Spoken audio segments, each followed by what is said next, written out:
The wheat field stretched endlessly under twin suns, golden stalks swaying in the gentle breeze.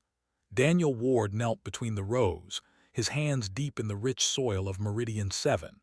This planet had given his family everything they had dreamed of back on Earth: clean air, open spaces, and a chance to build something that mattered.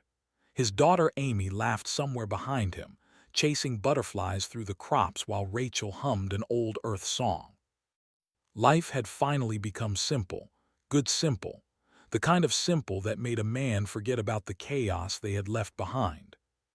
The first explosion shattered that simplicity into a million burning pieces. Daniel's head snapped up as fire bloomed on the horizon. The communications tower collapsed in a shower of sparks and twisted metal.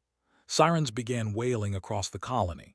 People poured from their homes, faces painted with confusion and terror. Nobody understood what was happening. Meridian 7 had no enemies. They were farmers, scientists, teachers. They had nothing worth stealing and posed no threat to anyone. The second blast hit closer, much closer. Daniel sprinted toward his home, legs pumping as adrenaline flooded his system. Amy, Rachel, he had to reach them. The ground shook beneath his feet as more explosions rippled through the settlement. Buildings crumbled like sandcastles.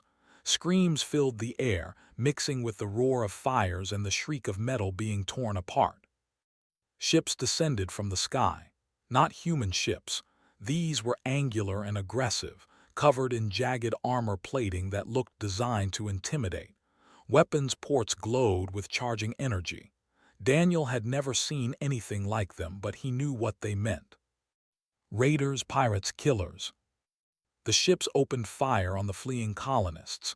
Energy beams cut through crowds like a scythe through wheat. People Daniel had shared meals with, laughed with, built a community with, they all fell. The aliens weren't aiming for strategic targets anymore. They were hunting for sport. Daniel reached his home just as a beam punched through the roof. The structure groaned and began collapsing inward. He threw himself through the doorway, smoke burning his lungs. Rachel was there, holding Amy close, both of them huddled beneath the kitchen table. Their eyes met his, and for one brief moment everything felt like it might be okay.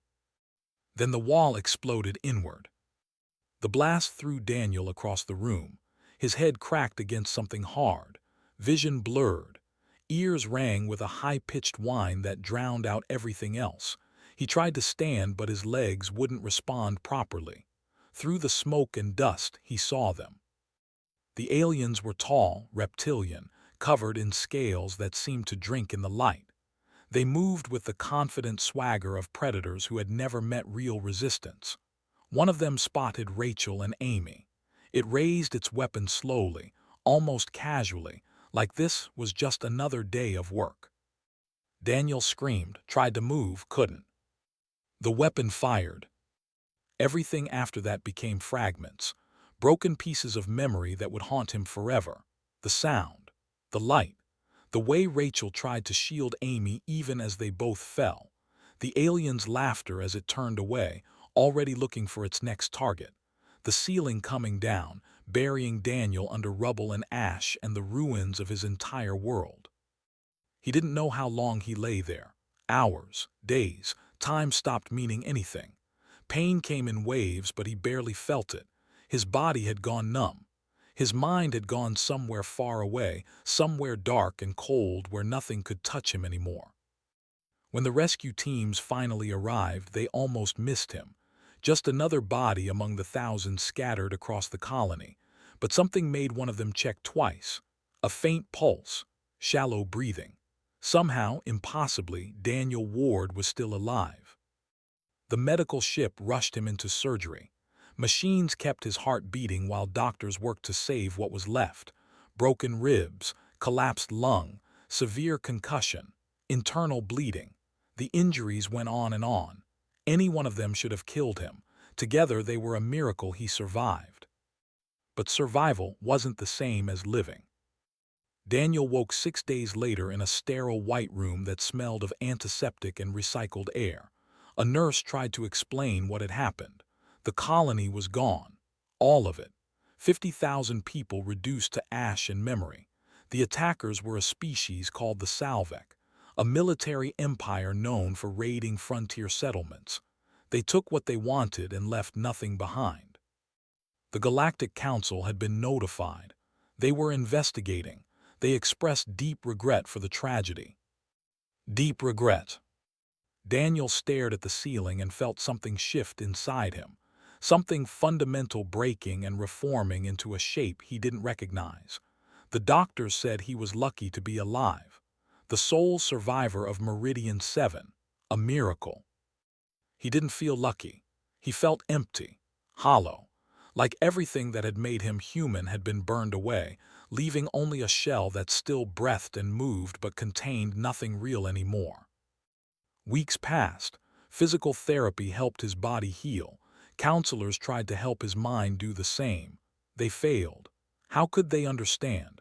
They hadn't watched their family die, hadn't felt the helplessness of being unable to save the people they loved most. The Galactic Council's final report arrived 3 months after the attack. Daniel read it in his recovery room, hands steady despite the rage building in his chest. The Salvek Empire was too powerful to challenge, too strategically important. Sanctions would be inappropriate at this time.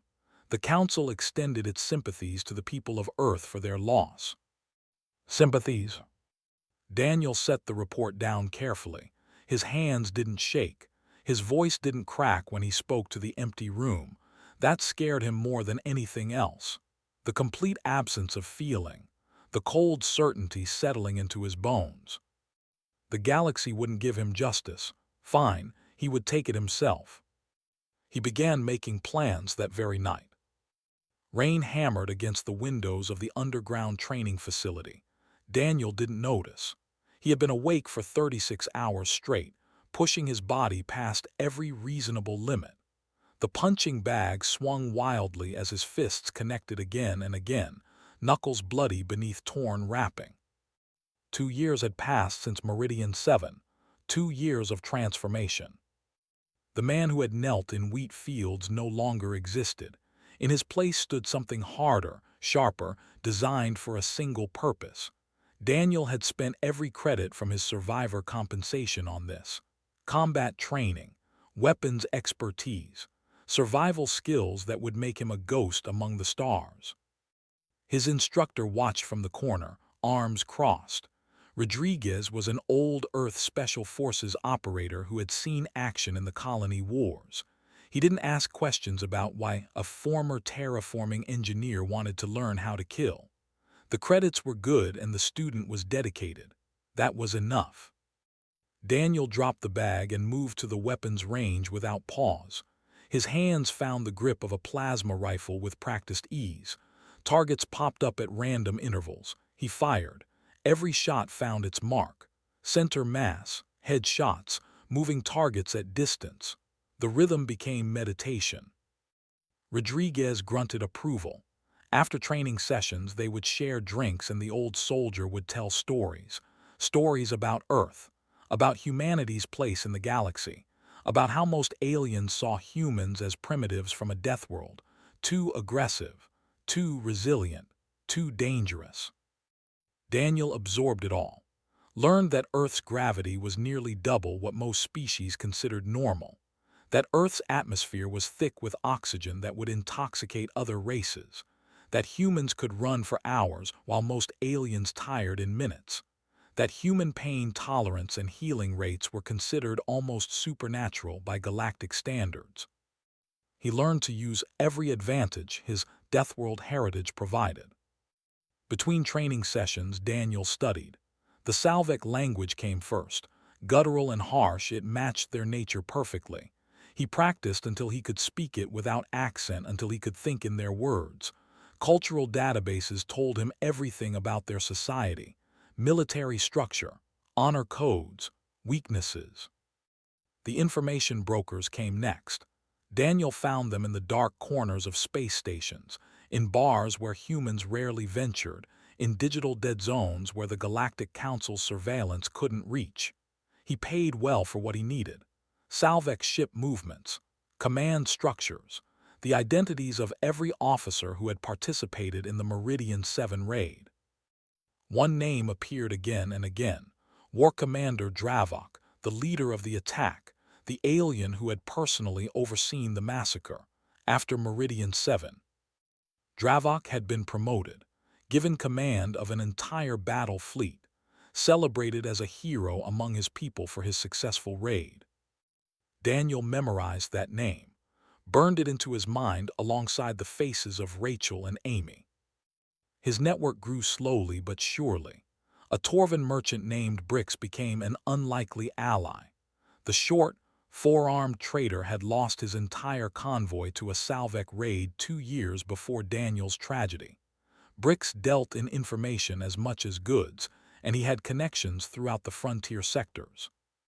They met in a dingy port bar where the gravity was set low to accommodate multiple species. Daniel nursed a drink that would have poisoned most of the other patrons, while Brix's multiple hands gestured wildly as he spoke. Brix had seen the aftermath of Salvek attacks, knew their patterns, understood their supply lines. More importantly, he hated them with a passion that matched Daniel's own cold fury. The Torvan agreed to provide transportation and intelligence. In exchange, Daniel would make the Salvek hurt. The second key ally came from an unexpected source. Lyra had been a security officer for the Galactic Council until her conscience got the better of her career. She had watched the Council sweep Salvek atrocities under the political carpet one too many times. When she met Daniel through mutual contacts, she saw something in him. Not revenge exactly, purpose. Lyra provided classified information: Salvek fleet movements, weaknesses in their security protocols, details about military installations that weren't supposed to exist on any public record. She never asked what Daniel planned to do with the information. She already knew, and she approved. 3 months before he was ready to strike, Daniel identified his first target: a Salvek supply depot on Thuron 4's largest moon. The installation supported raiding operations throughout 3 sectors: fuel, ammunition, spare parts for warships, everything the Salvek needed to continue their campaigns of terror. Destroying it wouldn't stop the Empire, but it would hurt them, make them bleed, and it would announce that someone was fighting back. Daniel spent weeks studying the depot's layout, guard rotations, sensor placements, delivery schedules. He memorized every detail until he could walk through the facility in his mind.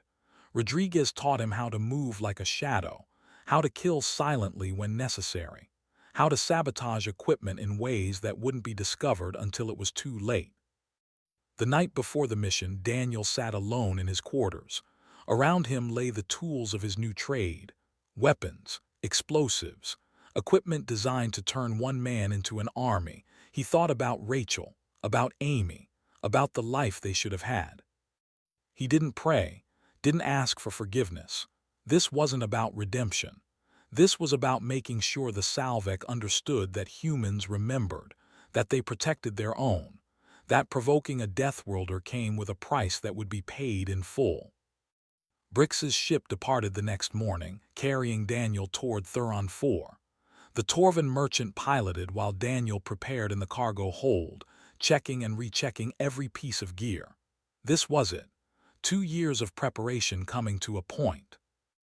As the moon grew larger in the viewport, Daniel felt something he hadn't experienced since the attack. Not happiness, not peace, but clarity. He knew exactly what he needed to do, exactly how far he was willing to go. The Salvek had started this war when they destroyed Meridian 7. Now a sole survivor from a Deathworld was bringing that war back to them. The surface of Thuron 4's moon looked dead and lifeless, perfect cover for what the Salvek were really doing here. Daniel crouched behind a ridge of volcanic rock, watching the depot through enhanced optics. Guards patrolled in predictable patterns. Automated defenses scanned for threats. Everything looked secure, professional, impossible to breach. They had never faced a human before. Daniel waited. Patience was a Deathworlder's greatest weapon. Most species couldn't sit motionless for hours, fighting boredom and discomfort. Their biology demanded movement, stimulation, action. But humans had hunted prey across savannas by simply outlasting them. Daniel could wait forever if needed. 3 hours passed before the shift change began. Guards moving off duty, new ones not yet fully alert. A gap of exactly 4 minutes where attention wavered. Daniel moved. His suit blended with the environment, shifting colors to match the volcanic rock. Each step was calculated, weight distributed to avoid triggering pressure sensors. The first perimeter fence posed no challenge. Salvic technology was advanced, but it was designed to stop ships and vehicles, not a single infiltrator willing to crawl through drainage systems. The ventilation shaft Rodriguez had identified from stolen schematics was exactly where it should be. Daniel removed the grating without sound, slipped inside, and replaced it behind him. Now he was in their world, moving through spaces they considered secure. The depot's interior was massive. Rows of fuel containers stretched into the distance. Ammunition bunkers lined the walls. Salvic workers moved supplies with mechanical efficiency, never expecting danger from within. Daniel navigated the catwalks above them, a shadow among shadows. He planted the first charge near the primary fuel reserve. The explosive was small, carefully designed to cause maximum chain reaction with minimum initial signature. 2 more went into the ammunition storage, a fourth near the communication array. Each placement took time, precision, absolute silence. A Salvic guard almost spotted him near the fourth location.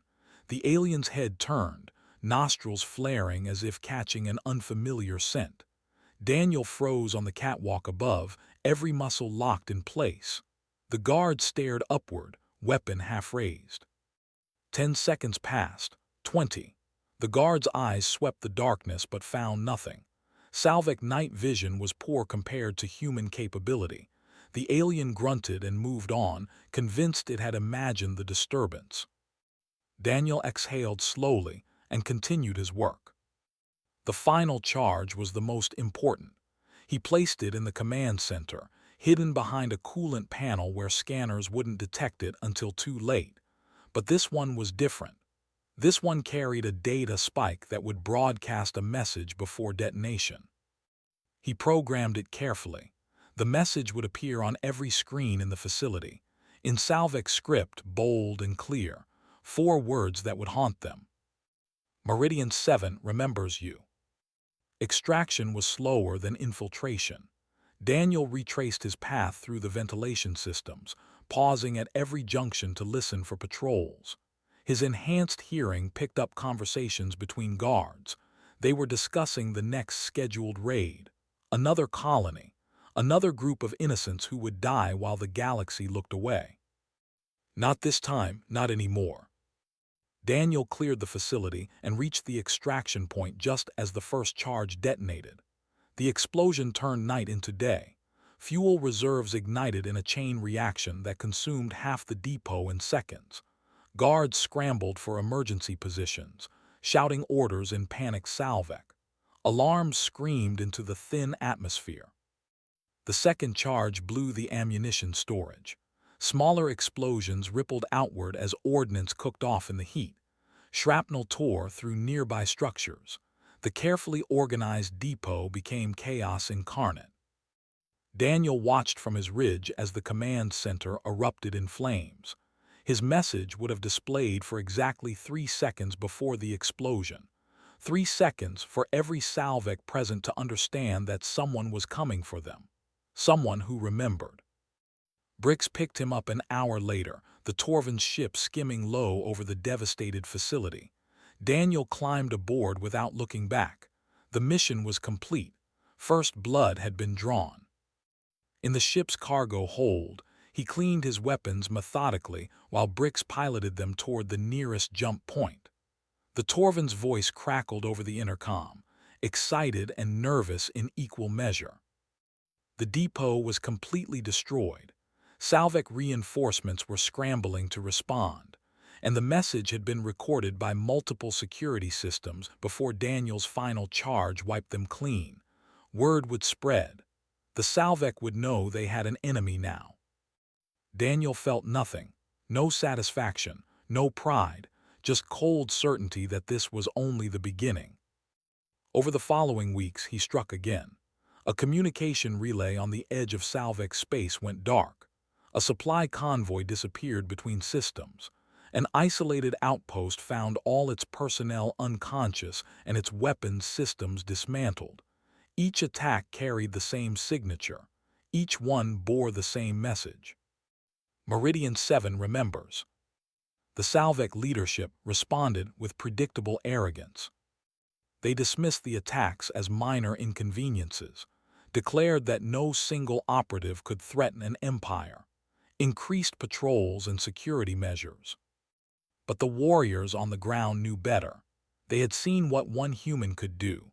Stories spread through the ranks, whispers of a ghost who appeared from nowhere, who moved faster than their sensors could track, who struck with precision that seemed supernatural. Some began calling him the Reaper. Others used the phrase last colonist. None of them could agree on what he was, but all of them feared what he represented. With nothing left to lose. Lyra's intelligence network picked up the chatter. She forwarded it to Daniel with a simple note attached.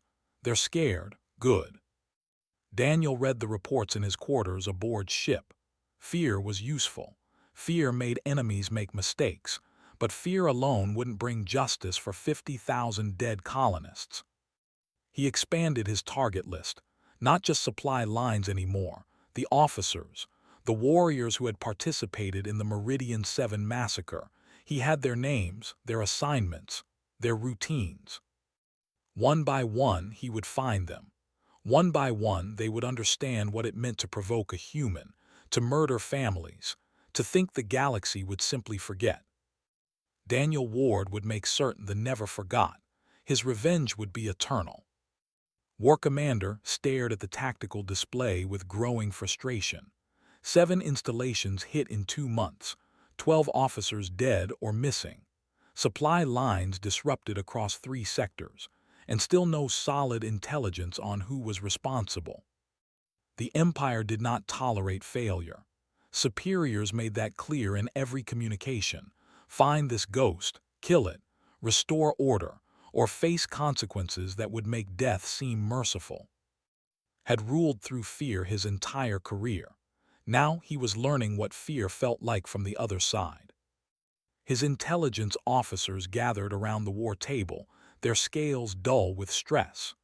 One of them, a junior analyst named, presented the latest findings with obvious nervousness. The attacks showed patterns. High-value targets, minimal collateral damage, precision that suggested military training far beyond what most species possessed, and always that message. Meridian 7. Knew the name, how could he not? The human colony had been one of his most successful raids, clean, efficient, profitable, the kind of operation that earned promotions and glory. Apparently, it had also earned him an enemy. Continued his analysis, cross-referencing the colony's population records against current human activity had produced one name, Daniel Ward, terraforming engineer, married, 1 child, listed as the sole survivor of the attack. The hologram displayed a photo, a soft-looking human with kind eyes and dirt under his fingernails. Nothing about the image suggested warrior or killer. Dismissed it immediately. This could not be the same individual causing such devastation. But had more. Financial records showed Ward had liquidated every asset, disappeared into the frontier sectors, and the attacks had begun exactly where intelligence suggested he might have traveled. Stared at the photo again. Something cold settled in his gut. Not fear, he told himself. Strategic concern. If one human could cause this much damage, what did that mean for the Empire's expansion plans? The war commander made his decision. This human had become a symbol, a rallying point for enemies. Destroying him would send a message far more important than any single operation. Had identified the most likely next target, a military command station in the Outer Reach sector. It coordinated raids and housed logistical planning for upcoming operations. Hitting it would cripple activities for months. Would turn the station into a trap, elite warriors, advanced sensors, overwhelming force. When the human arrived, he would find not a target but a killing ground.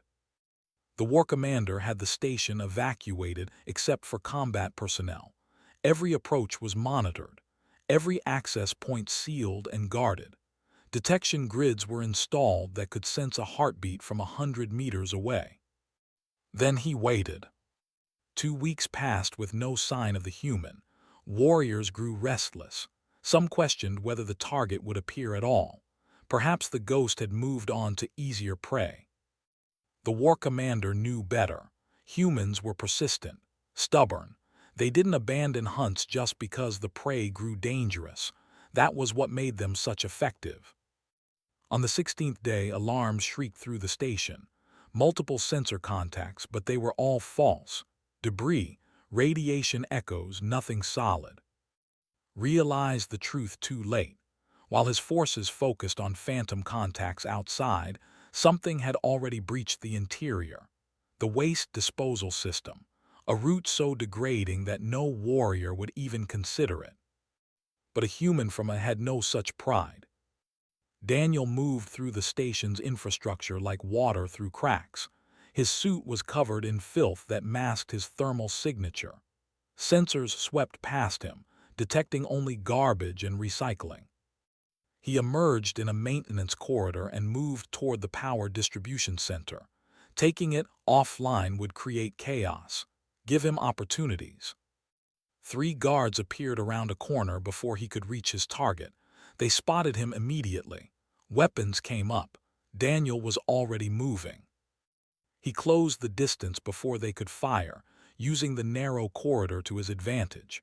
Warriors were larger, stronger in raw power, but the confined space neutralized that advantage. Daniel's combat training focused on speed and precision. The first guard went down with a crushed windpipe. The second took an elbow strike that shattered facial bones. The third managed to fire, but Daniel had already moved, using the second guard's body as a shield. The shot went wide. Daniel disarmed him and delivered a knockout blow in one fluid motion. 3 guards down in less than 10 seconds. But alarms were screaming now. The entire station knew he was here. This was no longer a stealth mission. It was a fight. Warriors poured from every direction. Daniel ran through the corridors, using his knowledge of station layout against them. He triggered emergency bulkheads, sealed doors behind him, forced his pursuers into bottlenecks where their numbers meant nothing. A zero-gravity section offered advantage. Warriors were clumsy without gravity, their training focused on planetary combat. Daniel had spent weeks preparing for exactly this. He used momentum and angles that their expectations, striking from unexpected vectors. The station's security systems became his weapons. He rerouted power to create electrical hazards, vented atmosphere in sealed sections, turned their own automated defenses against them by hacking poorly secured systems. But there were too many. Even I had limits. Daniel took hits, energy burns across his ribs, a blade wound to his shoulder, impacts that cracked bones despite his armor. He fought his way to the command center, leaving a trail of unconscious or wounded behind. The door was reinforced, designed to withstand assault. Daniel didn't bother trying to breach it properly. He used every explosive he had left. The blast tore the door apart and threw him backward. Ears ringing, vision blurred, Daniel stumbled through the smoke into the command center. Waited inside. The war commander stood alone, having dismissed his guards. This would be personal, warrior to warrior, the way. Daniel straightened despite his injuries, feeling blood run down his side beneath the damaged armor. This was the moment everything had been building toward. the alien who had ordered the massacre, who had killed Rachel and Amy. They faced each other across the ruined command center, and Daniel felt something he had not experienced in 2 years. Not rage, not grief, just cold, absolute purpose. Moved first, his bulk deceptively fast for something so large. A clawed hand swept toward Daniel's head with killing force. The human ducked beneath it, feeling the rush of air as scales passed millimeters from his skull. Daniel drove his fist into exposed ribs beneath armor plating. The impact would have dropped most humans. Barely grunted. His backhand caught Daniel across the chest, launching him into a wall. Pain exploded through Daniel's already damaged body. The wall dented from the impact. He pushed off before it could follow up, rolling aside as massive fists cratered the metal where his head had been. This was different from fighting guards. Had size, strength, and decades of combat experience. Every movement was efficient. Practice, deadly. He fought like someone who had killed hundreds and expected Daniel to be just another notch. But Daniel had something Dravok couldn't understand. Pain tolerance born from a death world where survival meant enduring. The will to keep fighting when any sane being would surrender, and absolutely nothing left to lose. They circled each other in the destroyed command center. Dravok's eyes showed surprise now. The human should be finished. Those injuries should have ended the fight. Yet here he stood, balanced on the balls of his feet, ready to continue. Daniel feinted left and struck right, targeting joints in Dravok's armor. The war commander blocked and countered with a knee strike that would have shattered bones. Daniel absorbed it, moved with the momentum, used the closeness to drive an elbow into Dravok's throat. The alien choked and staggered back. First real damage, first sign of vulnerability. They fought through the command center, destroying equipment, leaving trails of blood across consoles and floors. Daniel's blood mostly, but also greenish ichor from wounds he managed to inflict on the war commander. Dravok grabbed Daniel by the throat and lifted him off the ground. Scaled fingers crushed his windpipe. Black spots swam across Daniel's vision. His legs kicked uselessly in the air. This was it. This was how it ended. Daniel's hands clawed at Dravok's arm, unable to break the grip. But his right hand found the combat knife on his belt. With fading consciousness, Daniel drove the blade into the soft tissue beneath Dravok's jaw. The war commander roared and dropped him. Daniel collapsed, gasping, throat bruised but functional. Dravok yanked the knife out and threw it aside. Blood ran down his neck. He was hurt now, truly hurt, and furious. The alien charged with abandon, giving up technique for raw aggression. Daniel had been waiting for this. Deathworld combat training taught that rage made enemies predictable. He sidestepped the charge and swept Dravok's legs. The massive Salvek crashed to the deck. Daniel was on him instantly, raining blows down on the war commander's head and neck. Each strike took effort he didn't have. Each movement sent agony through damaged ribs and torn muscles. But he didn't stop, couldn't stop. This was for Meridian 7, for Rachel, for Amy, for every innocent who had died while the galaxy stood by and did nothing. Dravok managed to throw Daniel off one final time. Both fighters struggled to their feet, breathing hard, covered in wounds. The command center's emergency lighting cast them in red shadows. Daniel saw his reflection in a shattered screen, barely recognized himself. The soft engineer from the wheat fields was truly gone. Only this remained, a weapon forged from grief and determination. Dravok saw something similar in his opponent. Realization dawned in his eyes. The humans were not just another species to be conquered. They were something the Salvek had never encountered before. Survivors of a world so harsh it bred warriors without equal. Their final exchange lasted seconds.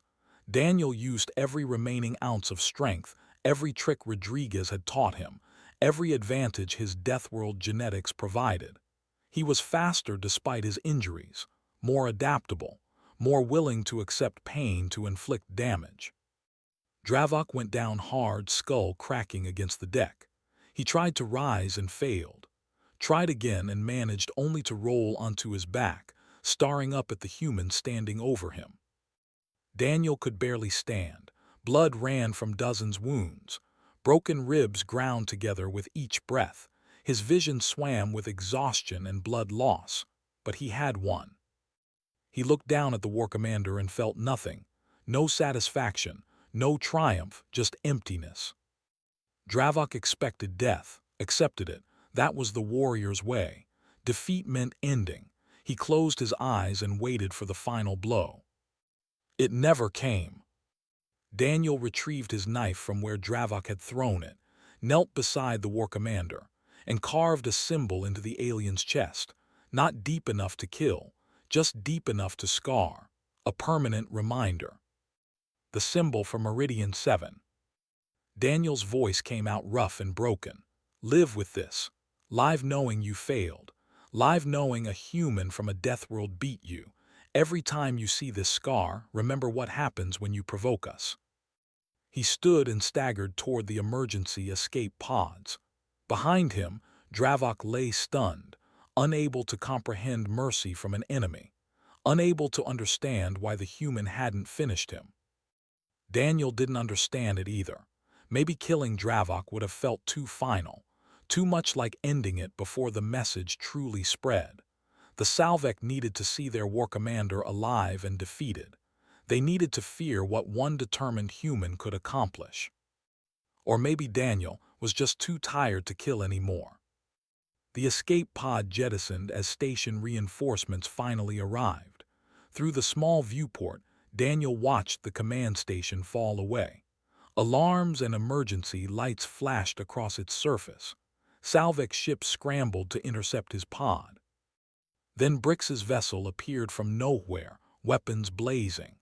The Torvin had been waiting at maximum sensor range, ready to extract Daniel the moment he cleared the station. Salvek fighters scattered as Brix's surprisingly effective weaponry drove them back. A tractor beam pulled the escape pod aboard. Daniel collapsed in the airlock as the ship jumped to hyperspace. His wounds were critical. Without immediate medical attention, he would die.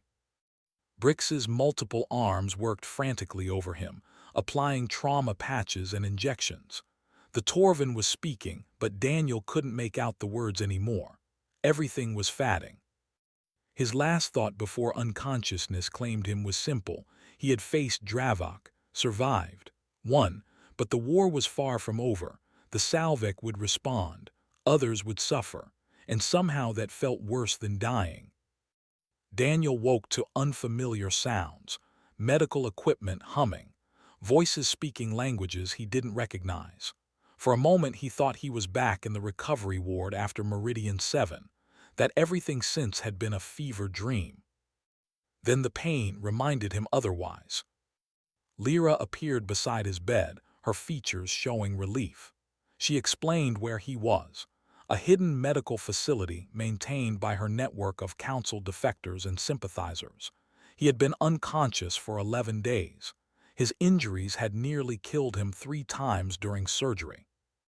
But Deathworld genetics were remarkable. Daniel was healing faster than the doctors predicted, his body repairing damage that would have been permanent for most species. While he recovered, the galaxy had kept turning, and it had turned in ways Daniel never anticipated. His fight with Dravok had been witnessed. Station sensors captured everything before Daniel destroyed them. The footage leaked to underground networks. Within days, everyone knew. One human had infiltrated a trap, fought through an entire station's security, and defeated the infamous war commander in single combat. The Salvek Empire's response was predictable. Massive retaliatory strikes against frontier colonies suspected of harboring human sympathizers. 3 settlements burned, thousands dead or displaced. Lyra showed Daniel the reports with sad eyes. "This is the cost of your war," she said quietly. "These people died because the Salvek fear you now." Daniel stared at the casualty lists.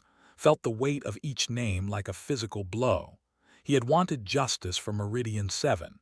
Instead, he had created more victims, more families destroyed, more children who would grow up knowing loss. The guilt was crushing, worse than any injury Dravok had inflicted. But Lyra had more to show him. Messages, hundreds of them, from survivors across the frontier, from species who had suffered under Salvek aggression for decades, from people who had watched the footage and felt something they had not experienced in years. Hoping. A delegation arrived at the facility a week later, representatives from 6 different species, all bearing scars from Salvek raids. They came because word had spread, because they had seen what one human could accomplish. They wanted to fight back, but not randomly, not as scattered victims, as a unified coalition, and they wanted Daniel to help them. He refused at first, told them he was not a leader, not a hero, just a broken man who had let his grief become a weapon, who had caused suffering while trying to prevent it. One of the delegates, an elderly Koran whose entire clan had been wiped out, spoke with quiet intensity. "You think your revenge caused those retaliatory strikes. The Salvek were always going to attack those colonies. That is what they do. What you did was show everyone that the Salvek can bleed, can be hurt, can be beaten. You gave us something we needed more than safety. You gave us the belief that resistance is possible." Over the following weeks, Daniel recovered and wrestled with his choices. Brix visited daily, bringing food and news. The Torvin argued that Daniel could not control how others responded to his actions, could only choose what he did next. Lyra was more direct. "You started something whether you meant to or not. Now you have to decide. Let it burn out while the Salvek crush anyone inspired by you, or help channel it into something that might actually change things." The choice became clear during a conversation with a refugee child, a human girl, maybe 10 years old, who had escaped a Salvek raid with her mother. She asked Daniel if he was really the one who beat the bad aliens. Daniel nodded, uncomfortable with the admiration in her eyes. The girl looked at him seriously. "My dad didn't make it, but Mom says people like you will make sure it doesn't keep happening, that humans protect each other. Is that true?" Daniel thought about Rachel and Amy, about the life they should have had. What would they want him to do? Continue a cycle of revenge, or build something that might prevent other families from suffering the same fate? He agreed to help the coalition, not as a symbol or a warrior, as a teacher, someone who understood Salvek tactics and could train others to defend themselves, to fight smart instead of hard, to use advantages the way he had learned to use his Deathworld heritage. The training facility they established became a beacon. Volunteers arrived from across the frontier, species who had been victims teaching each other to become survivors. Daniel shared everything Rodriguez had taught him, everything he had learned during his campaign. But he also emphasized restraint, precision. The goal was not to become like the Salvek. It was to protect the innocent, to make raids too costly to continue. 6 months after his fight with Dravok, the coalition launched its first coordinated operation. Simultaneous strikes on Salvek supply lines across 4 sectors, not revenge attacks, defensive actions designed to cripple the Empire's ability to project force into the frontier. The operation succeeded beyond expectations. Salvek commanders found themselves fighting on multiple fronts against enemies who had learned from a Deathworlder, who used patience and adaptability as weapons, who made every raid cost more than it gained. The Galactic Council finally took notice. Political pressure from multiple species forced them to act. Sanctions against the Salvek Empire, formal recognition of the coalition as a legitimate defense organization. It was not justice, but it was a start. Daniel returned to Meridian 7 for the first time since the massacre. The ruins had been cleared. A memorial stood where the colony had thrived. 50,000 names carved into stone beneath twin suns. He found Rachel and Amy's names, knelt before them, spoke aloud for the first time since they died. I didn't get revenge. Not really. Killing Dravok wouldn't have brought you back. Destroying the Salvek wouldn't have made it right. But I found something else. A way to make your deaths mean something. To protect others from suffering what we suffered. The wind whispered through the memorial. Daniel placed flowers he had brought from Earth. Wildflowers. The kind that grew beside wheat fields. I won't forget. None of us will. That is my revenge. Eternal remembrance. Eternal vigilance. Making sure the galaxy knows that humanity protects its own. That provoking a Deathworlder does not end when the battle is over. It echoes forever. He stood and looked toward the horizon. Other survivors were arriving. People who wanted to pay respects, who needed to remember. Daniel greeted them quietly, shared stories, listened to their pain and their hopes. He was not the broken avenger anymore, not the ghost seeking death through violence. He was something new, a guardian, a teacher, a living reminder that the greatest revenge was not destruction but creation, not ending but beginning, not death but life that refused to be extinguished. The twin suns set over Meridian 7, casting long shadows across the memorial. Daniel remained until darkness fell, surrounded by others who remembered. Together they bore witness. Revenge Eternal was not about hurting enemies. It was about never letting the victims be forgotten, about building a future where their deaths meant something. And in that determination, humanity found its true strength among the stars.